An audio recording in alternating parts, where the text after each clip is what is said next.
Good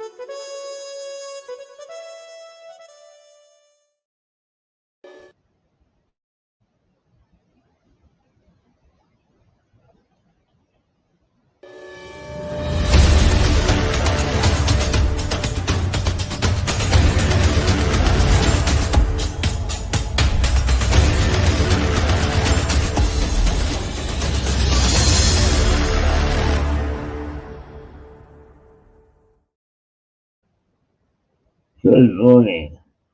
And the first thing I'm going to do is to go to the weather because it's so unseasonably hot. What would we do without it? And indeed, it has lifted spirits. People are actually pleasant to one another. No fighting in the street. No kicking and punching. Oh, bliss. Absolute bliss. Right, let's find out what it is all about. 25 degrees today. Wow. And enjoy it because it's going to be nice over the weekend. A little cooler tomorrow. A little cooler on Friday. Cooler still on Saturday. And on Sunday and Monday of next week, back to 15 and 14 degrees. So, very, very cool. But today, 25 degrees. It's 15 now, and it's going to climb throughout the day till we get really hot at about 1 o'clock this afternoon. So there you are. And there's a light wind. Now, it is light. I've been out in the Red Devil, the scooter, and it is not a bad day at all. There's barely a breeze to disturb the heat wave. So there you are. That's the weather for you, and there we are, all raring to go. What are we on tap for you this morning? Well, at 9 o'clock we have Richard Barton, who will either interpret the law or recount some fantastic case from the past. And then we have a little rant, if you like, not really a rant, but a comment on the elections which are taking place today. Followed by John Henty, and John will be back. He's already collating his new book after the success of his first one, In My Room. And then we may well have a bit and piece from here and there to see us through the day. Okie dokie hokey. Let's go and look at the news headlines. We're not dwelling on the news headlines so much as commenting upon them now, but most people wake up wondering what the heck is going on in the world, and I think it's duty bound for us to at least give you a hint, if not tell you outright. So let's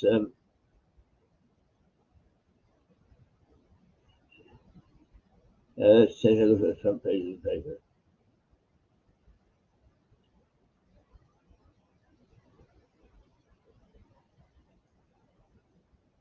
First of all, the general theme from the BBC is a King's Cancer message, and no way, not him, HYMN, not him.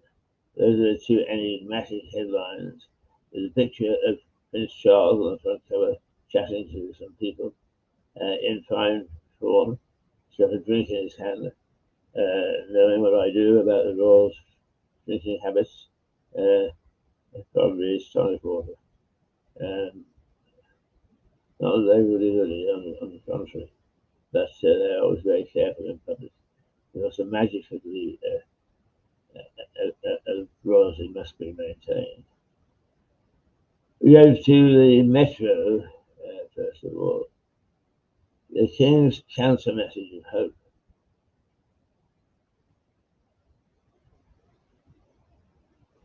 Because of guidelines for the local elections in England, not all of Thursday's front pages can be displayed. That's because bias is not to be shown. You've got at the time of an election, you've got to treat all parties equally, because it is so easy, particularly for electronic media, to influence people, and therefore the powers that be think that they could interpret a vote, and indeed I think they could. So anyway, it's King Charles III's cancer message of hope on the headlines of the front page of the Metro. Being a statistic has shown me the very best of humanity, he quotes the King as saying, as he hails patients, carers, and charities. The Sun.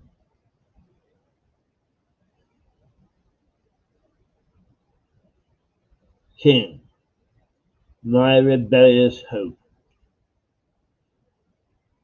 The Sun writes that the message of rebellious hope from King Charles was inspired by Bowl Babe Dame Deborah James, the late journalist and cancer campaigner. A teary-eyed Percy Pig also features on the front page as the paper bemoans cyber crooks who gummed up M&S suppliers. Incidentally, there's a comment elsewhere in the media that the cyber attack on M&S, which is despicable in itself, has not altered the fortunes of M&S, which has in the recent months been turned around and is now beginning to flourish again after going through some pretty awful times. The Mirror. Take risks, love deeply. Charles channels Dame Deborah as he hails cancer heroes. Take risks and love deeply, headlines the Daily Mirror, sharing the King's message in an echo of Dame Deborah. A smiling Catherine, Princess of Wales, also appears on the Mirror's front page with the caption, "Well, I'll be," spelled ISLE, as she continues her trip with the Prince on the western Scottish island of Mull, the Isle of Mull. I had a very good late friend in Canada who is also a barrister. I say also because my good friends Charles and Richard and Philip are both barristers.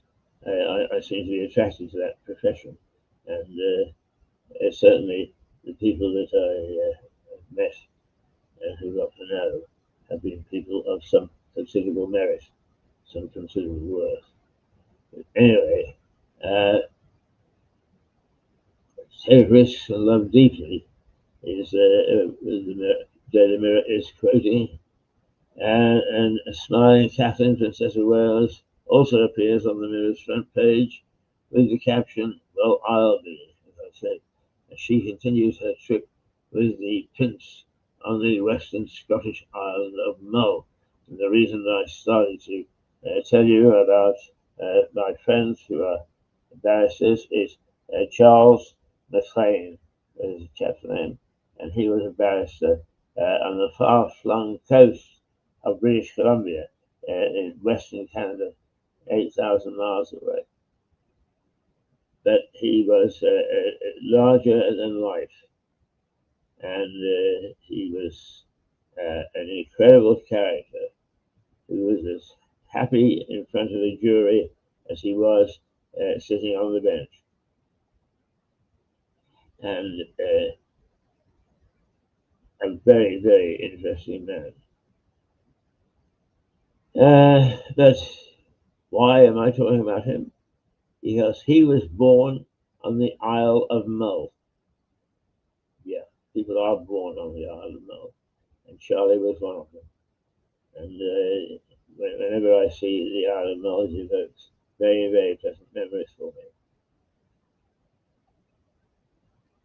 Daily Express. King's gratitude for community of care. Defying cancer.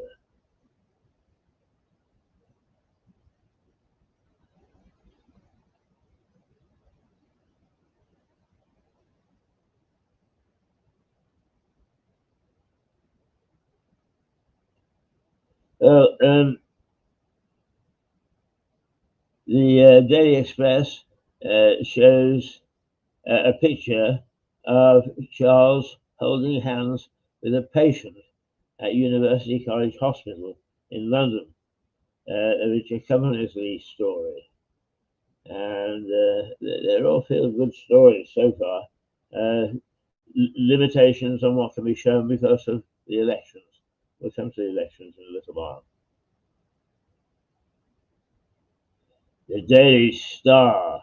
Bring a smile to our face, Star. You always used to. No way, not him. HYMN. I'm top of the popes.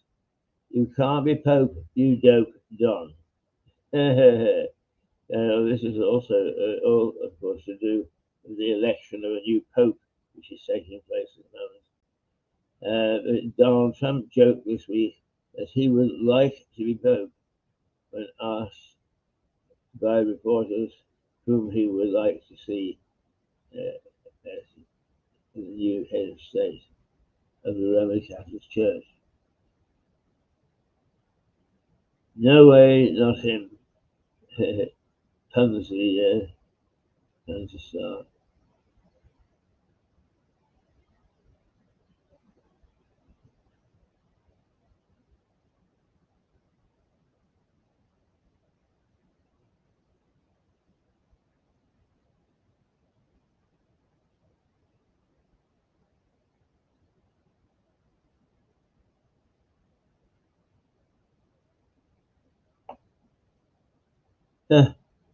Okay.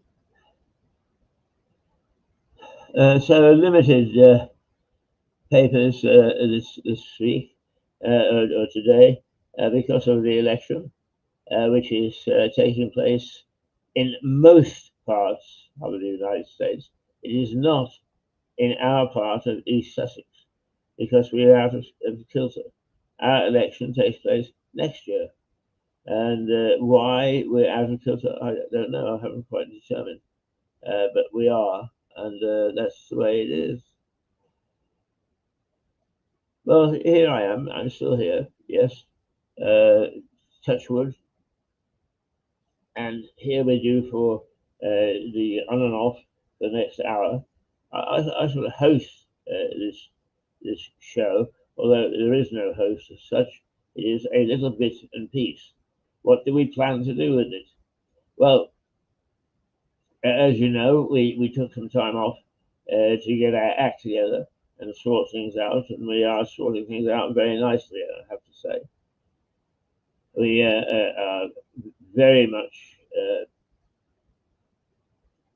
developing nice programs, and we had a number of nice programs before, but they were all a bit bitty because we had got to have Dickens into a twist, both technologically and as far as when people will appear is concerned. And we've got a new general manager, Paul Cheeseman, who is set about his task with enthusiasm and with competence, and already we're beginning to feel the benefits. So I float around and until 9 o'clock, when we have John Barton come along, and he's looked after the law, if you like, for us, and interesting stuff he digs up. That is followed by John Henty, who will undoubtedly talk about researching his new book and how well his old one is going. Before we launch into undoubtedly at some stage talking about comedian Max Miller. Then I shall do a little bit of ranting myself and the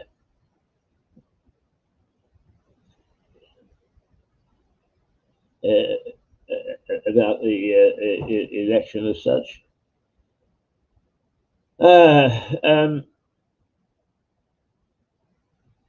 I will give you the details as we go along, but I had a lovely meeting with Penny and Graham, two live wires in the community who come together with various skills. One is a nutritionist, the other is a community worker, and they fight on behalf of diabetes. And they have a couple of things coming up, which I will mention in due course. But first of all, let me say what a delightful couple they are. Hardworking, dedicated to charity, and they do a very interesting program on behalf of diabetics. And they do most of it out of St. Anne's Church. And for those of you who don't know, that's the church as you come into Lewes. You go past the prison, and the first church you come to is St. Anne's. So they are busy working in the background to make sure that they are doing things of worth. And there's a couple of concerts coming up that you should note in your diary. Then we may or may not have one other program. One of the things that we do, we broadcast now from 8 o'clock again. We were 8 o'clock one time, and then we went back to 8:30, and now we're back to 8 o'clock again, so that we can get a few things in without falling over ourselves. The morning always goes very quickly, and we are busy developing good bits and pieces. And one of the things that we've got, if I can find it, because you know what I'm like for finding things, is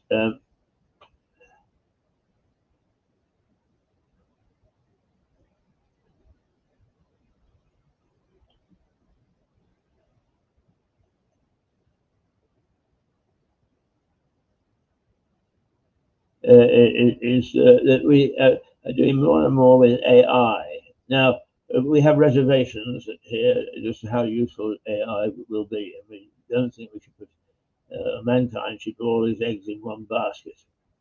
But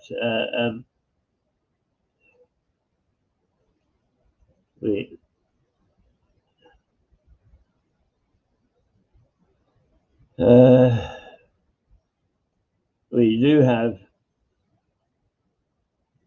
some interesting things, some amusing things, which we are building on. And I was going to show you a little clip of some of the things, and I will show you eventually.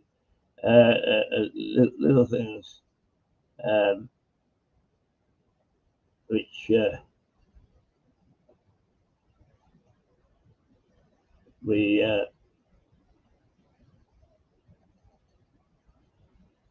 which we should take a look at.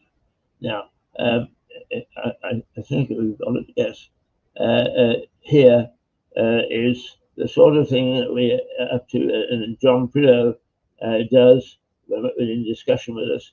And there are bits and pieces of programs that we've got under development. So let's take a look and.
In the lead, we have Harry's Lament, looking as blue as the sky overhead. Right behind him is the Purple Hat, looking fancy as ever with a splendid purple hat and matching horseshoes.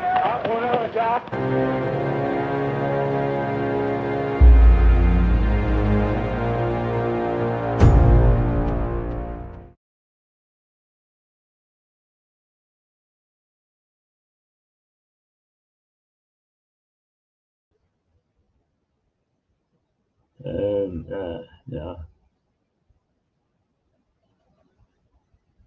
There we go. Everything full screen. There we are. I don't know why we're so tiny, but anyway, it's not coming across as tiny on your screen, I don't think. So, yes, there we go. There I am. I'm always afraid of pressing things in case I rub it off the earth entirely. The last little clip there was of a horse race. And one of the things that John can do, and is going to do, is to take races of interest and replicate them. For instance, the one that we're thinking of doing and investigating at the moment is the last race at Lewes Racecourse before it was shut down in 1964. It would be a historical context, interesting in the extreme. But also, we can replicate horse races. The one thing that we have to be careful about is the same as election law, is that the rules on gambling on television, even on the online television, as opposed to broadcast television, is that the rules or the laws on gambling are very, very severe because we don't want to encourage people to get into debt and so on and so forth. So we want to make sure that we are not going to violate any statute that's laid down by the government that says you cannot broadcast a horse race unless you meet the following criteria. In my entire career, which has been a long, long, long one, I have never, ever broadcast, either from a production point of view or from a commentary point of view, a horse race. So I don't know what the rules are. It's not so much covering our back as we want to make sure that we follow rules and regulations, because we pound the desk, we pound the airwaves, we pound anything that we can get our hands on to pound to make sure that we comply with the law. Because if we don't, it makes what we say a bit farcical. So we are very careful to make sure that we've got Ofcom's blessing. Ofcom is the watchdog for the media in the United Kingdom. Hopefully, there is no hold-up, no drawback. We don't have to make any great compliances. But nonetheless, we're just making sure that we do follow the diktat. And so we should. So we should. Where are we? Right, it's 1:30 the hour. Our time does fly. Let me see whether I've got something else there. It should be of interest to us. I'm finding it more and more difficult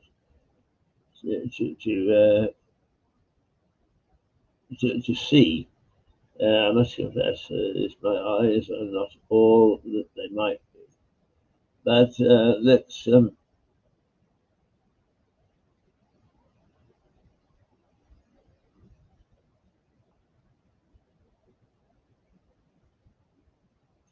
well,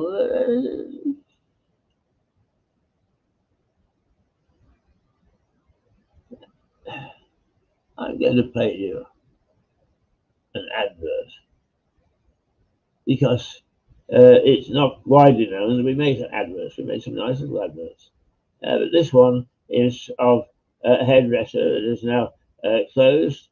The owner, Andrew, a delightful man, has moved on, and I believe is now working as a purser on British Airways. A very good job, very nice job. Let's just see an ad that we made for him a few years ago.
There you go.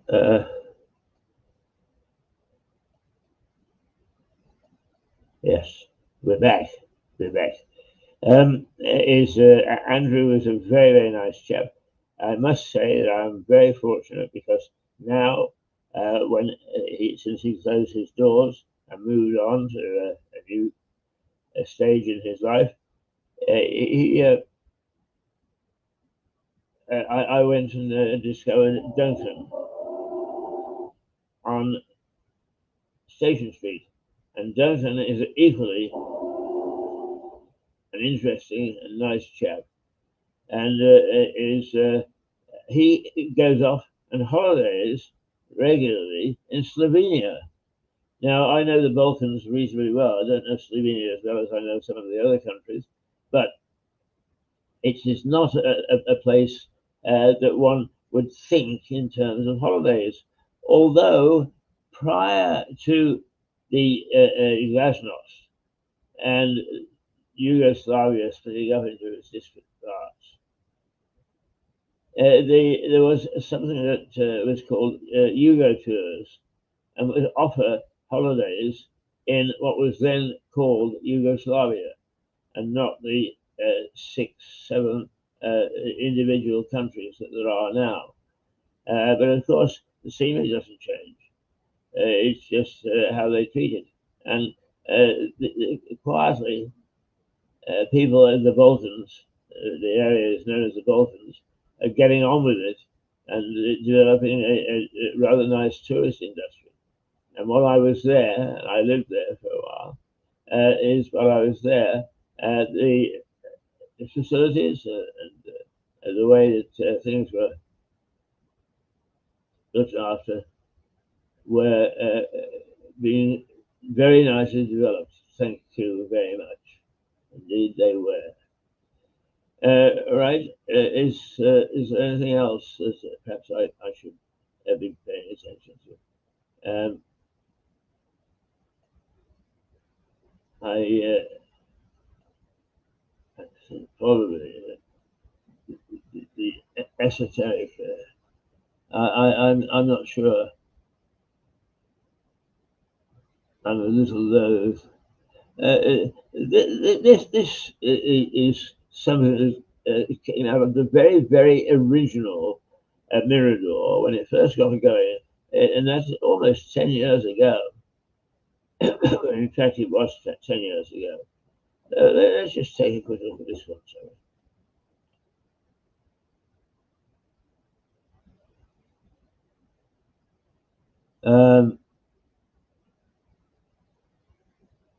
Yes, because I bumped into Father Paul Yates of St. Michael's Church, and Paul turned out to be a splendid commentator. The unfortunate thing is that Paul contracted cancer, which quite often nips people's careers in the bud. But it's good to be able to look back and to see just what Paul did. So let's take a look at Paul with another aspiring talent. I'd love to get back on, but who now has is a mother and is looking after the little one. Is Sophie Harris.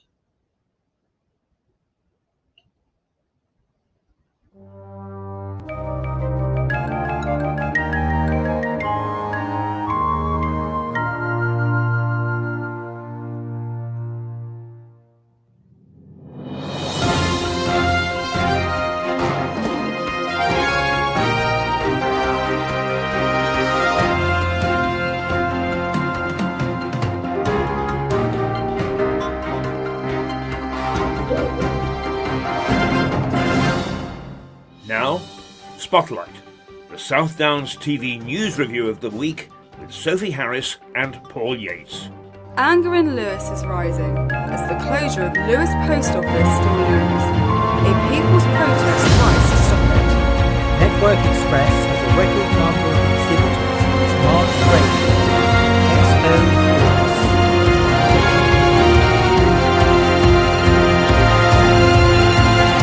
Protesters took to the streets last weekend to try and prevent the post office on Lewis High Street being closed down. Hi, I'm Sophie Harris. Now, in the middle of January, South Downs Post Office TV news review of the headquarters week. said it was closing Sophie down Harris its and local Paul branch Yates. in Lewis. Anger in Lewis. The plan is to offer the outlet to a Lewis Post Office still looms. Franchise operation. People's protest tries to stop Lewis Post Office Network has on the Express same has a site record at the number of exhibitors at its March trade show, Expo in Lewis.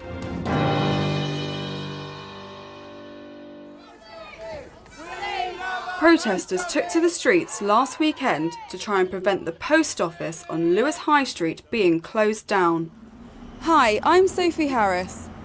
In the middle of January, Post Office headquarters said it was closing down its local branch in Lewis. The plan is to offer the outlet to a local retailer as a franchise operation. Lewis Post Office has stood on the same site at the top of the high street for more than 100 years, but its future is now under threat. The reaction in Lewis has been very vocal. Lewis residents are concerned that the service and the town will suffer if the post office is forced out of this lovely Victorian building, and they're not taking it lying down. Hundreds of banner-carrying people marched from the castle grounds onto the high street. Many of them have signed a petition calling for the sale to be cancelled. But so far, post office executives have failed to react. Post office! What are your thoughts on the closure? I think it would be a terrible shame for the county town not to have a proper post office because, you know, it's not as if it's not well used. It has, I mean, at the moment, right now, the queue is out the door. Well, I think it's a real difficulty for a place like Lewis with so many elderly people that use the post office regularly. It's a vital community source, let alone a service, and it's very comprehensive, and it's just such a great pity that it's closing. It's completely absurd. If it's cost cutting, that's nonsense because people will lose their jobs. It's one of the most popular post offices in the country and it's always absolutely packed. A leader of the protest says that anger is being stoked by the lack of response from officials. I'm hoping it will highlight our passion in Lewis. We're very creative people that live here, and I'm hoping this will inspire the other post offices to hold similar events in a very peaceful, organic, natural way. And we can together, if we get 100,000 signatures, we can all ask Parliament to actually speak to them, and they'll go, can you not do this? Can we actually work together on this? So that's what this demonstration has been about today. The services that have been on offer from this lovely old Victorian building have stood the test of time for generations of Lewis residents. As you can see, feelings are running very high and the people of this county town will not let the closure happen without a fight. Paul? Thanks, Sophie. Lewes Town Hall is the venue for an increasingly important convention of Sussex businesses. It's all about business networking and making new contacts and creating business opportunities and growth within the area. The Burgess Hill Expo that we had in January at the King's Centre was sold out within 4 weeks of us telling people about it. We had 80 exhibitors, 300 guests on the day, and we already know of 2 high street banks that are doing business with another smaller financial house. So we'll be telling people about this on the day, and we already know of £150,000 has come out of that as a business transaction. So at the end of the day, it's about businesses learning about their growth opportunities in the local area, working with businesses that they would not necessarily work with before. And I suppose in the long-term kind of process of everything is to grow it and get it established so that it becomes a well-known brand in the local area. You know, we've only just launched NetXP, which is a shortened abbreviation of Network Express, the right platform for business success. That's the strapline for the business. So NetXP is just a small abbreviation of that, but it is growing very quickly, and already we've had a finance house approach us asking to buy elements of the business. So what would your message be then for the expo? I suppose from a two-pronged attack, get on the train from Brighton and Uckfield and Hove or wherever you are, and spend the day in Lewes and come to our expo and see what we're all about. Win an iPad if you would like one, and if you're coming from the local area, get behind us because we're here to stay. Lewes Expo sets out its stalls in Lewes Town Hall on Thursday, March the 17th. Trains in Lewes, but it's not quite the ticket, as Sophie has found out.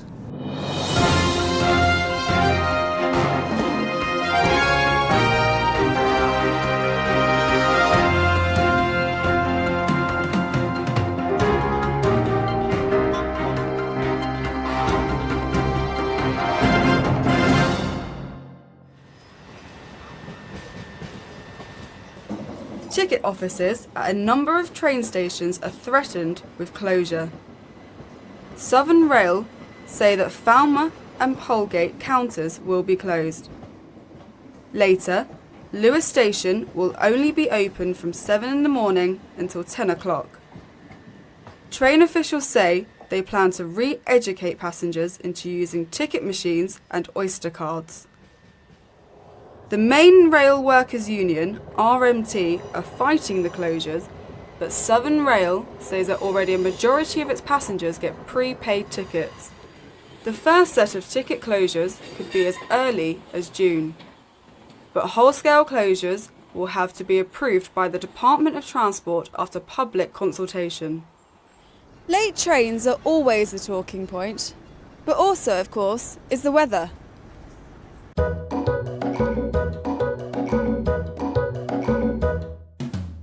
It's been a cold, wet and windy winter, and the gales always seem to whip along the route of the River Ouse, bringing icy blasts to all the towns along its route. So a little daydreaming goes a long way, making you think of summer days on the river. The Lewes to Newhaven raft race has always been the highlight of the summer. But last year it broke new ground, which organisers Lewes and District Roundtable hope will enhance the anticipation of this year's contest.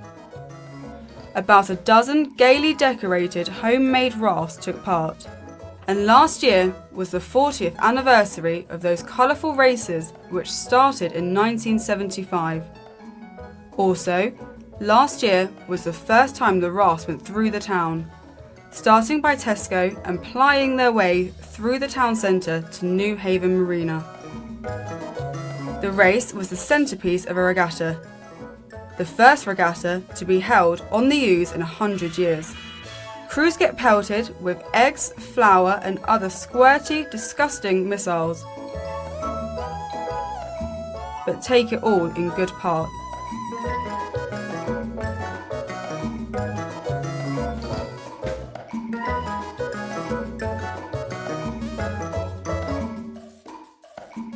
race has raised more than £500,000 over its long history. That's summer in Lewes for you.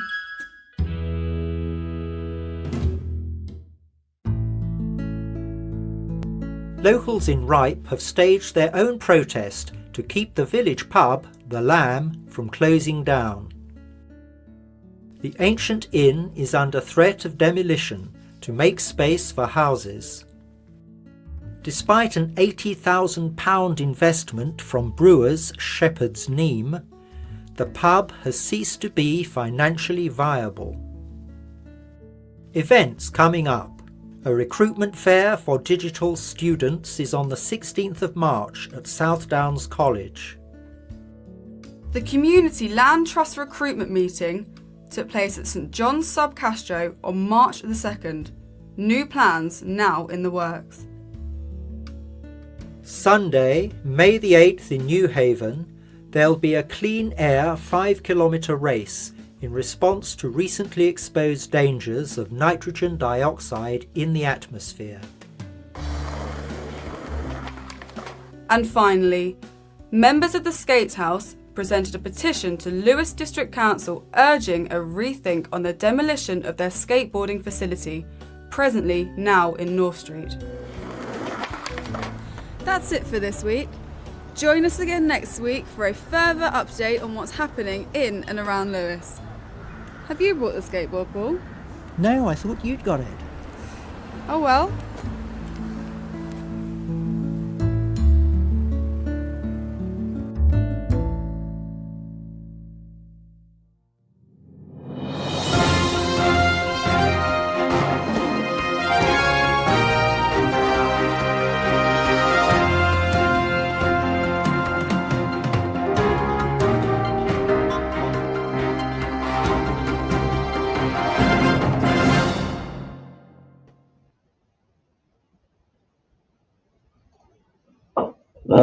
There was a look back to news events of more than 5 years ago. I suppose it tells us two things. One, that protest was alive and well in those days, but that protest does not always achieve its ends because the old post office is now a training studio, and I have to say that the new owner, Steve, has treated the whole building very, very sympathetically. It looks like the old post office, it tastes like the old post office, it sounds like the old post office. And his training organization, a very successful one, is flourishing.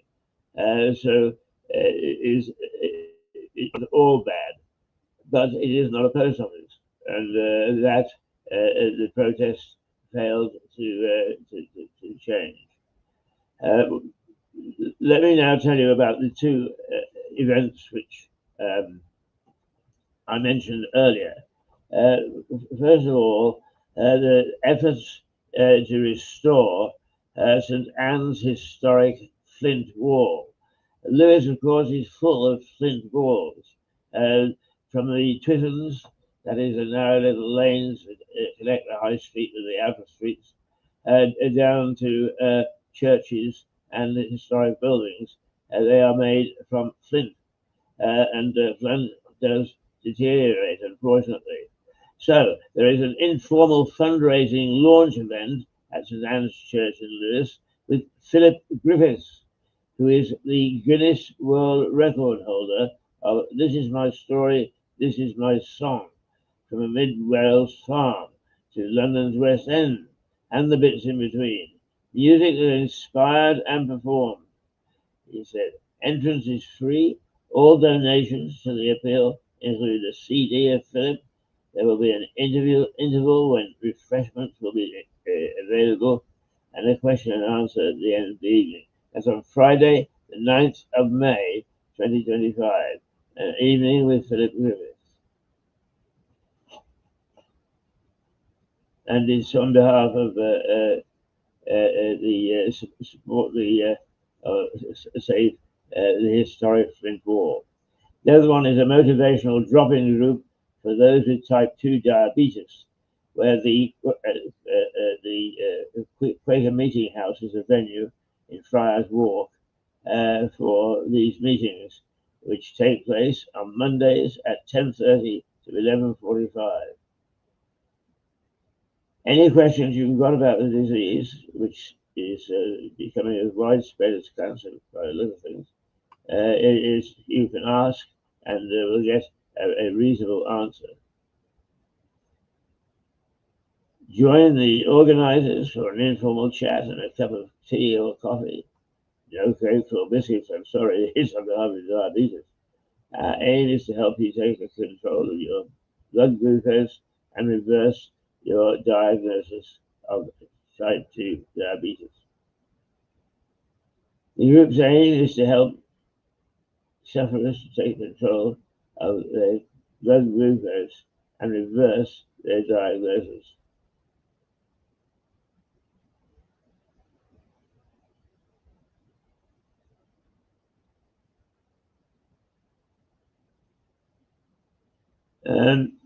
Right, okay. We're going to Richard Barton in a moment or two. But those are, once again, motivational drop-in groups for people with type 2 diabetes at the Quaker Meeting House, Friars Walk, every Monday at 10:30 to 11:45. And if you suffer from diabetes or have a relative, then that would be very helpful. And the other is St Anne's Historic Flint Wall Appeal, an informal fundraising launch event at St Anne's Church in Lewes with Philip Griffiths, a singer. Entrance is free, and you get a CD along with it as well if you make a donation. Question and answer at the end of the evening, all about historic Flint walls. There we go. That's what's going on a little bit anyway. Right, let's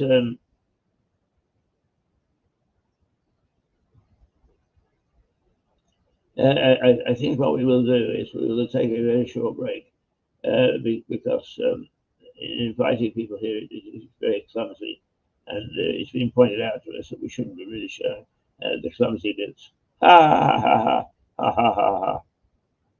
Like hell. So let's